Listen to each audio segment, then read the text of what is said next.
மாண்புமிகு சட்டமன்ற பேரவை உறுப்பினர்களே, வணக்கம். மக்களே நாட்டின் உண்மையான எஜமானர்கள் என்றார் பேரறிஞர் அண்ணா. அண்மையில் நடந்து முடிந்த தமிழ்நாடு சட்டமன்ற தேர்தலில் தமிழ்நாட்டின் எஜமானர்களால் தேர்ந்தெடுக்கப்பட்டு 17வது தமிழ்நாடு சட்டமன்ற பேரவையின் முதல் கூட்டத்தொடரில் இங்கே அமர்ந்திருக்கும் சட்டமன்ற உறுப்பினர்களுக்கு எனது நல்வாழ்த்துக்களை முதற்கண் தெரிவித்துக் கொள்கிறேன். ஜனநாயகத்தின் இதயமாகவும் மூளையாகவும் திகழ்கின்ற வரலாற்று சிறப்புமிக்க இந்த மாமன்றத்தின் உறுப்பினராகிய தாங்கள் அனைவருக்கும் மக்களுக்கு தேவையானவற்றை விவாதித்து அதற்கு ஏற்ப சட்டங்களை இயற்றி மக்கள் நலனை காப்பீர்கள் என்று நான் உறுதியாக நம்புகிறேன். சமத்துவம், சுதந்திரம் மற்றும் சகோதரத்துவம் ஆகிய மூன்றும் ஒன்றிணைந்ததே உண்மையான ஜனநாயகம் என்றார் அண்ணல் டாக்டர் அம்பேத்கர் அவர்கள்.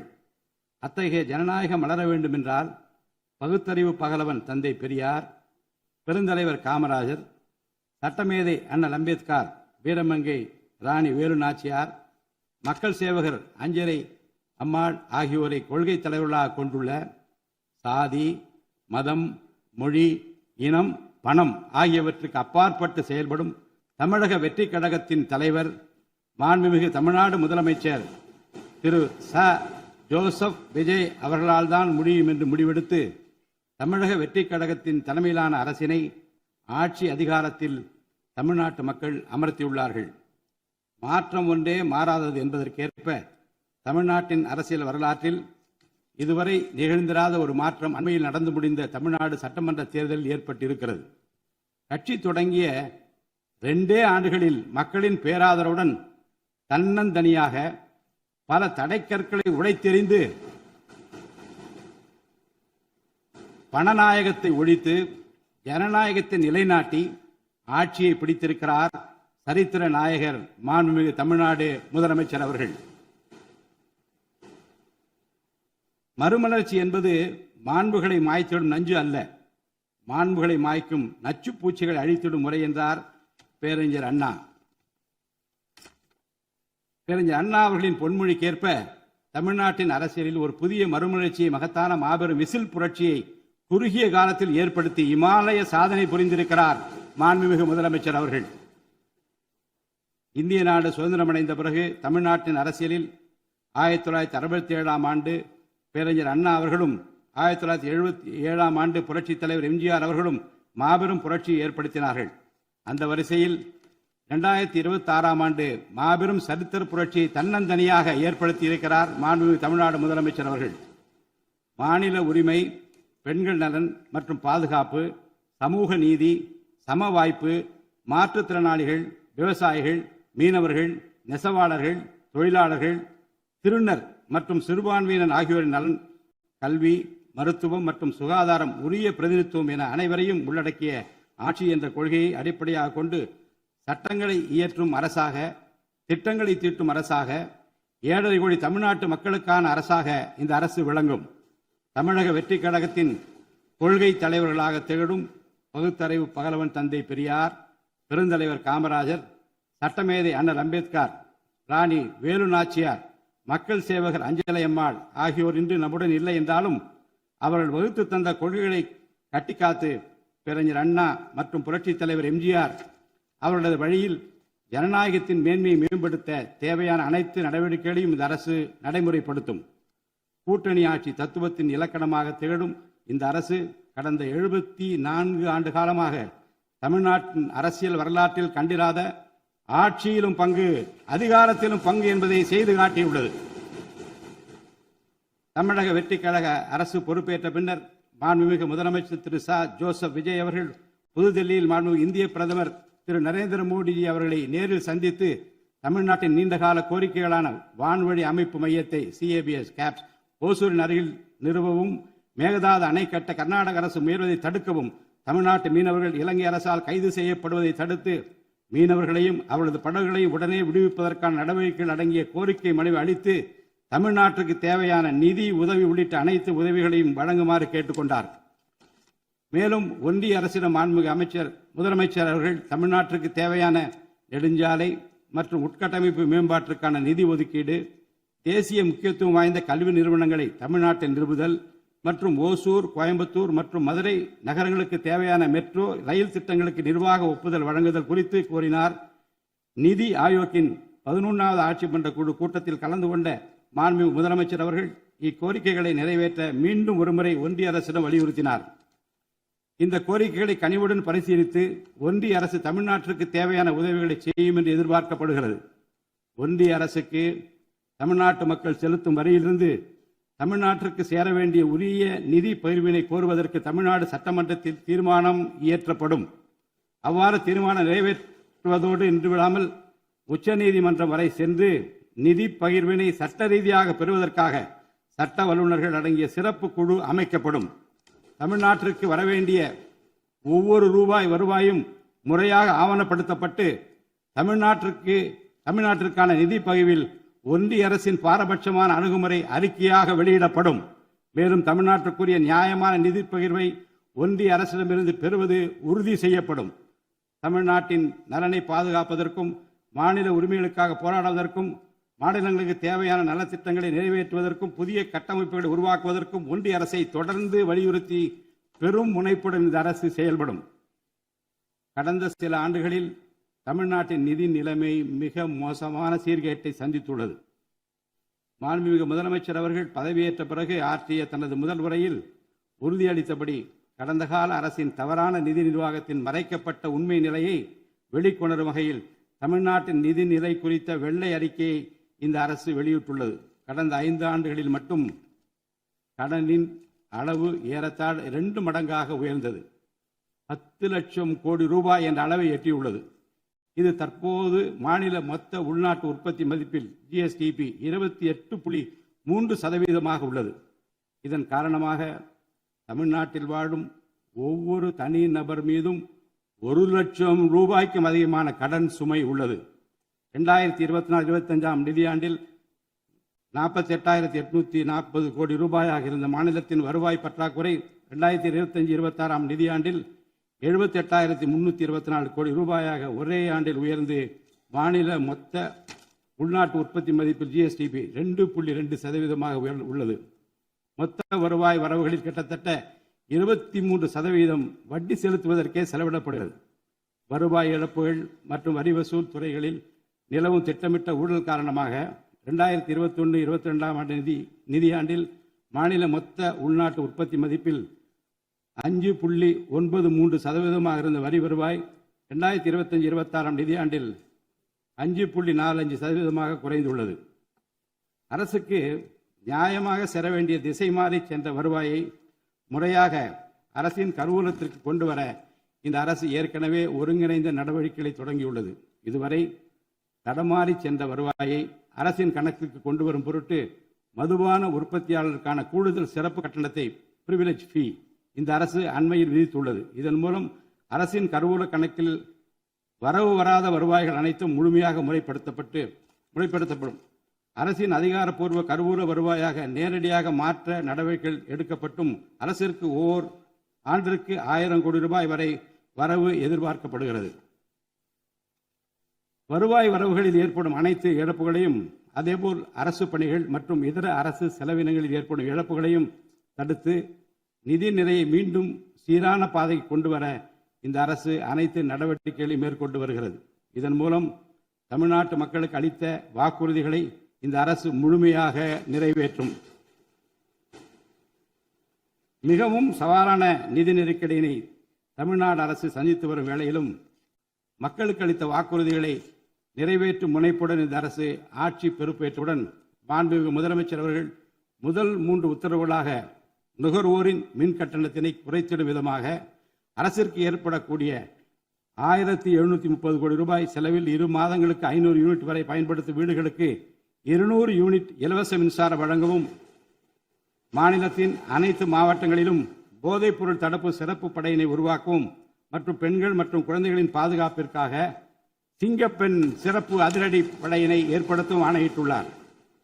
பொது அமைதியை பேணி காப்பது, சட்டத்தின் ஆட்சியை நிலைநிறுத்துவது மற்றும் பெண்களுக்கு எதிரான குற்றங்களை இரும்பு கரம் கொண்டு ஒடுக்கி மகளிர் மற்றும் குழந்தைகளை பாதுகாப்பான சூழ்நிலை உருவாக்குவது இந்த அரசின் முதன்மையான லட்சியமாகும். பெண்களுக்கு எதிரான பாலியல் வன்கொடுமை மற்றும் சமூக விரோத செயல்களில் ஈடுபடுவோர் மீது இந்த அரசு மிக கடுமையான கண்டிப்பான விரைவான நடவடிக்கைகளை எடுத்து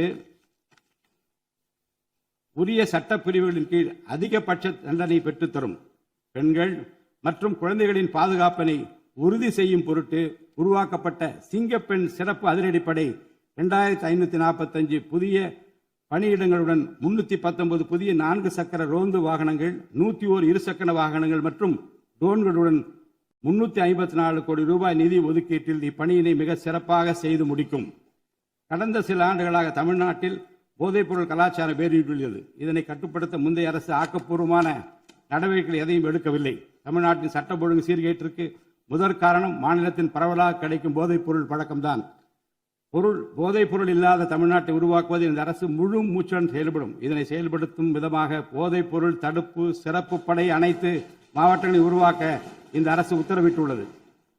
போதைப்பொருள் நடமாட்டத்தை முற்றிலுமாக ஒழிக்க தேவையான அனைத்து நடவடிக்கைகளையும் இந்த அரசு எடுத்து வருகிறது.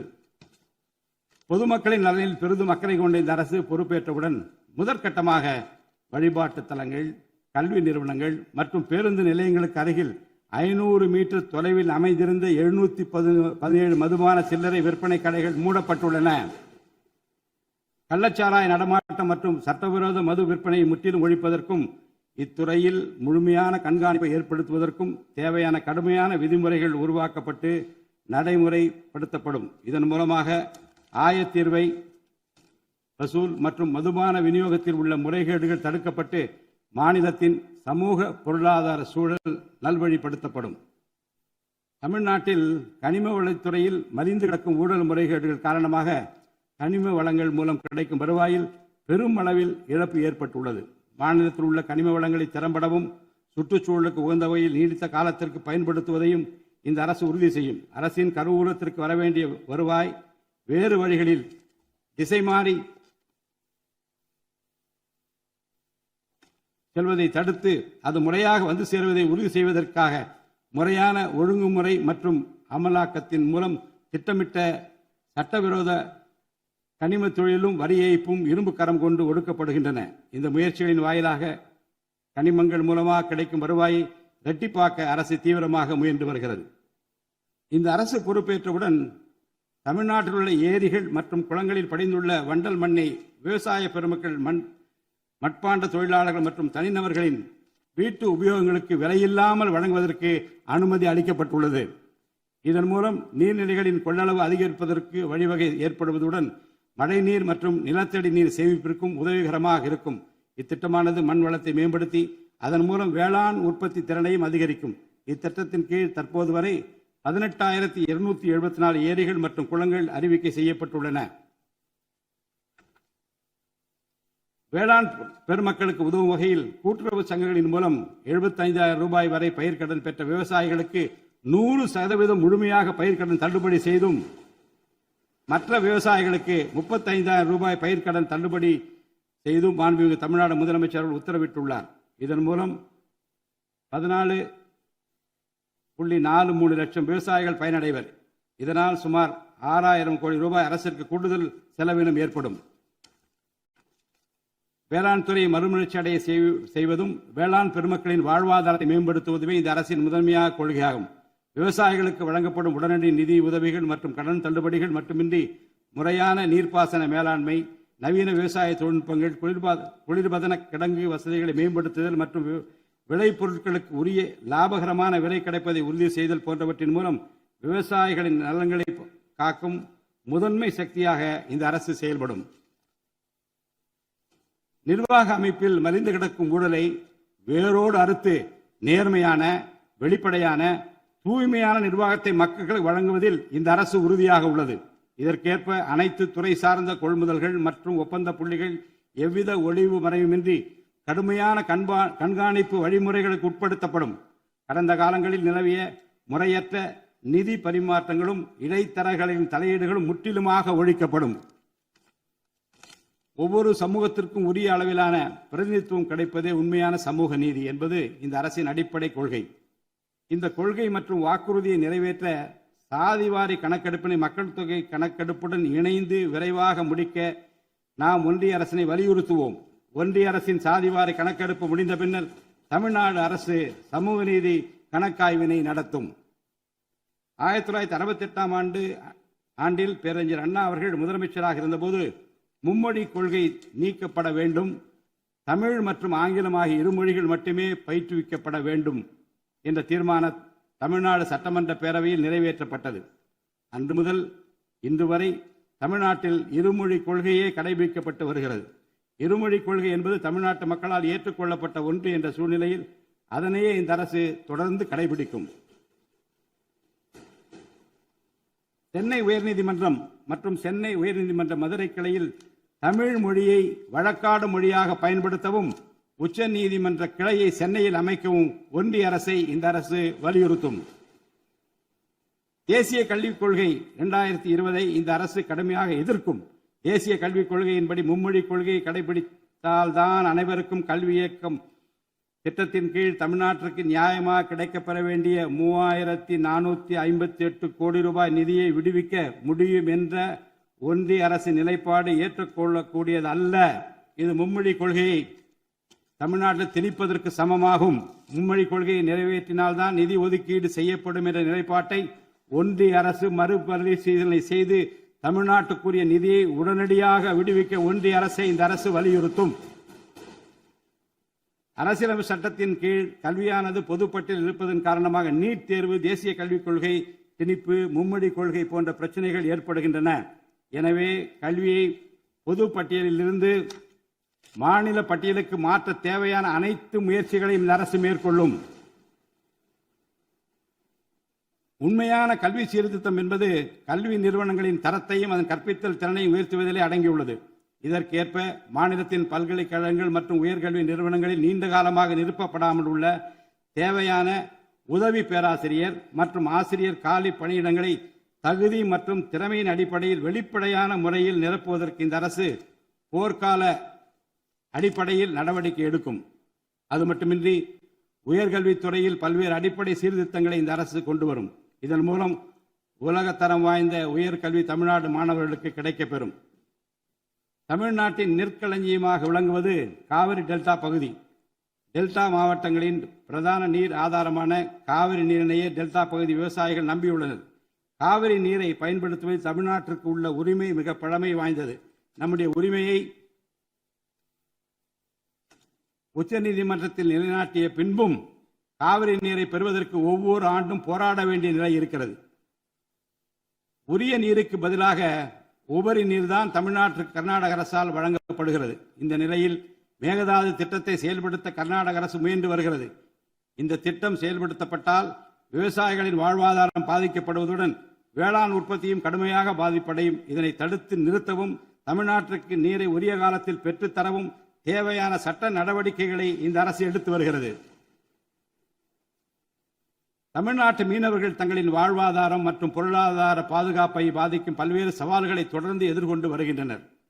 பருவமழை, புயல் மற்றும் பிற இயற்கை பேரிடர்களால் ஏற்படும் பாதிப்புகளுக்கு அப்பாற்பட்டு பாக் வளைகுடா பகுதியில் தங்களின் பாரம்பரிய மீன்பிடி பகுதிகளில் மீன்பிடி தொழிலில் ஈடுபடும் மீனவர்கள் அடிக்கடி கடுமையான துன்பங்களை அனுபவித்து வருகின்றனர்.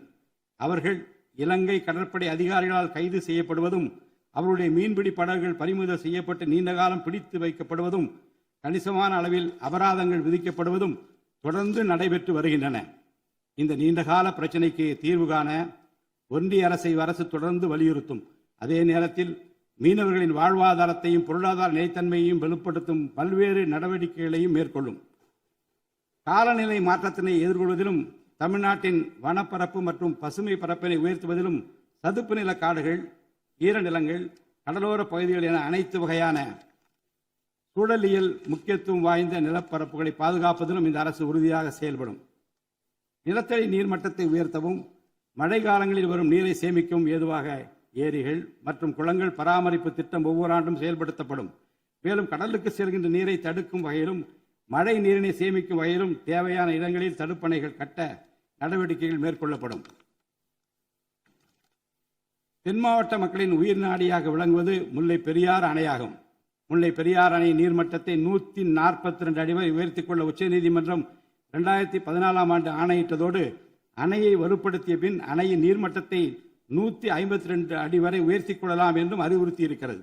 ஆனால் அணையை வலுப்படுத்தும் பணிகளை மேற்கொள்ள தொடர்ந்து அனுமதி மறுத்து வரும் கேரள அரசானது அதற்கு மாறாக புதிய அணையை கட்ட வேண்டும் என்ற கோரிக்கையை தொடர்ந்து வலியுறுத்தி வருகிறது. கேரள அரசின் புதிய அணை கட்டும் முயற்சியை தடுக்கவும், முல்லை பெரியார் அணைப்பகுதியில் பழுதுபார்க்கும் பணிகளை மேற்கொள்ளவும், அணையின் நீர்மட்டத்தினை உயர்த்தவும் உறுதியான நடவடிக்கைகளை இந்த அரசு எடுக்கும்.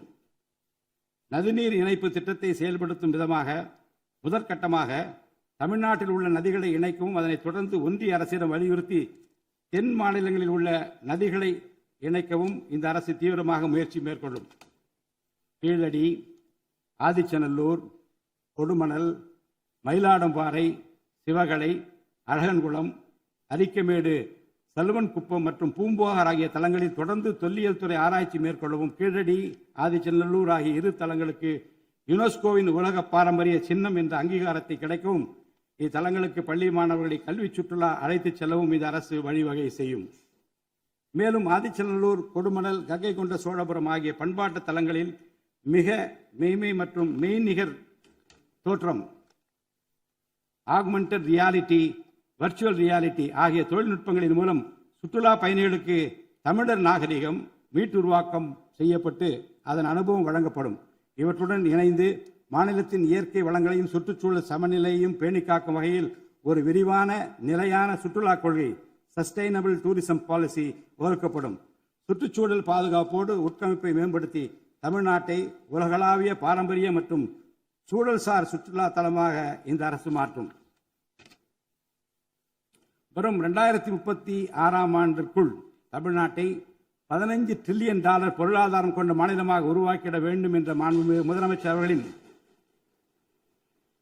இலக்குடன் தொழில்கள் வளர வேண்டும், தொழிலாளர்கள் வாழ வேண்டும் என்ற கொள்கையில் இந்த அரசு உறுதியாக உள்ளது.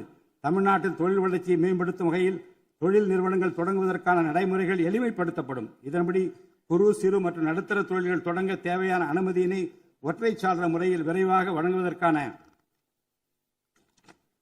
நடவடிக்கைகளை இந்த அரசு எடுக்கும். இதன் மூலம் தமிழ்நாடு தொழில் வளர்ச்சி அடைவதோடு லட்சக்கணக்கான வேலை வாய்ப்புகள் உருவாக்கப்படும்.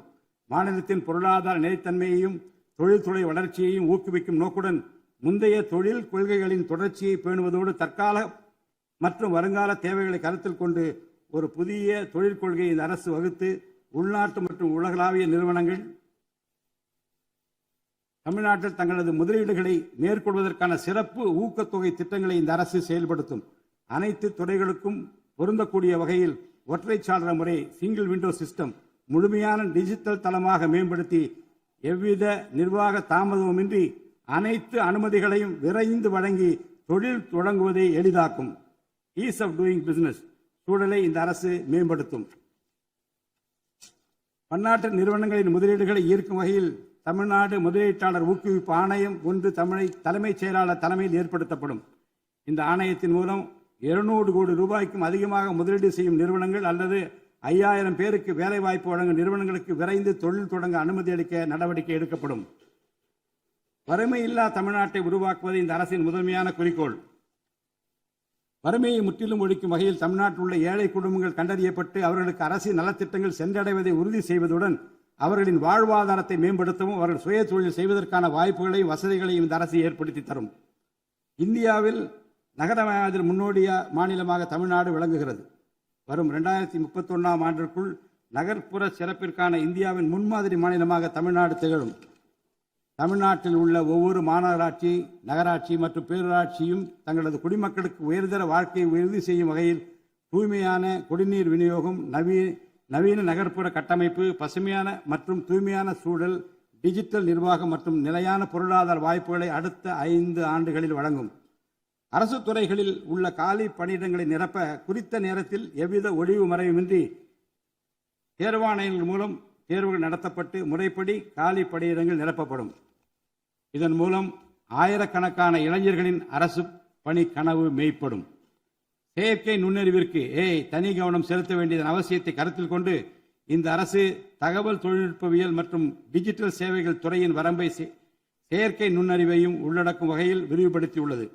அரசு துறைகளின் செயல்திறனை மேம்படுத்தவும் பொதுமக்களுக்கு சிறந்த மின் ஆளுமை கவர்னன்ஸ் சேவைகளை வழங்கவும் இத்துறை செயற்கை நுண்ணறிவு கருவிகளை பயன்படுத்த துணை புரியும்.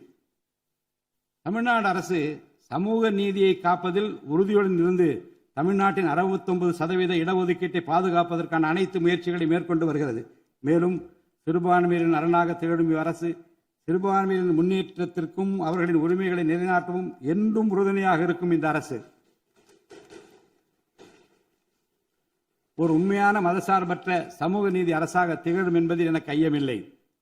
ஆதி திராவிடர் மற்றும் பழங்குடியினருக்கான உயர்தர பள்ளிக் கல்வி, உலகின் தலைசிறந்த பல்கலைக்கழகங்கள், உயர்கல்வி, வேலைவாய்ப்பு மற்றும் சுய தொழில் வாய்ப்புகள், வீடு மற்றும் உட்கட்டமைப்பு வசதிகள், திறன் மேம்பாடு, பொருளாதார மற்றும் வாழ்வாதார மேம்பாடு என அனைத்து வகையிலும் ஆதி திராவிடர் மற்றும் பழங்குடியின மக்களின் சமூக நீதியினை நிலைநாட்டும் அரசாக இந்த அரசு திகழும். மாற்றுத்திறனாளிகளின் நலனை பேணி பாதுகாக்க இந்த அரசு உறுதி பூண்டுள்ளது. மாற்றுத்திறனாளிகளின் உரிமைகள், சமத்துவம் மற்றும் சமூக பாதுகாப்பினை உறுதி செய்யும் முன்னணி மாநிலமாக தமிழ்நாடு அரசு திகழும். டிஜிட்டல் மற்றும் உட்கட்டமைப்பில் மாற்றுத்திறனாளிகளுக்கு சமமான அணுகல் வசதி ஏற்படுத்தி கொடுப்பது மட்டுமல்லாமல் சமூகத்தில் அவர்களின் முன்னேற்றத்திற்கு சிறப்பு கவனம் அளிக்கப்படும். மாற்றுத்திறனாளிக்கான 4% இடஒதுக்கீட்டை முறையாக நடைமுறைப்படுத்தவும் இந்த அரசு நடவடிக்கை எடுக்கும். எதிர்கால ஒலிம்பிக் வெற்றியாளர்களை உருவாக்கவும் தமிழ்நாட்டை இந்தியாவின் முன்னணி விளையாட்டு ஆற்றல் மையமாக நிலைநிறுத்துவதையும் நோக்கமாக கொண்டு ஒலிம்பிக் உயர் திறன் மையங்கள், ஒலிம்பிக் சென்டர்ஸ் ஆஃப் எக்ஸலன்ஸ் அமைக்க இந்த அரசால் நடவடிக்கை மேற்கொள்ளப்படும். இம்மையங்கள் உலக தரத்திலான பயிற்சி, உட்கட்டமைப்பு, உயர்தர பயிற்சி, நவீன விளையாட்டு, அறிவியல் வசதிகள், செயல்திறன் பகுப்பாய்வு மற்றும் முழுமையான விளையாட்டு மேம்பாட்டு சேவைகள் வழங்கும். திருநர் கண்ணியத்துடன் வாழ வழி செய்யும் விதமாக அவர்களுக்கு திறன் மேம்பாட்டு பயிற்சி வழங்கவும், சுய உதவி குழுக்கள் அமைச்சிடவும், வாழ்வாதார வாய்ப்புகள் மற்றும் வேலை வாய்ப்பு பெற்றிட துணை புரிந்தும் வீட்டு வசதிகளை உருவாக்கிடவும் இந்த அரசு உறுதுணையாக இருக்கும்.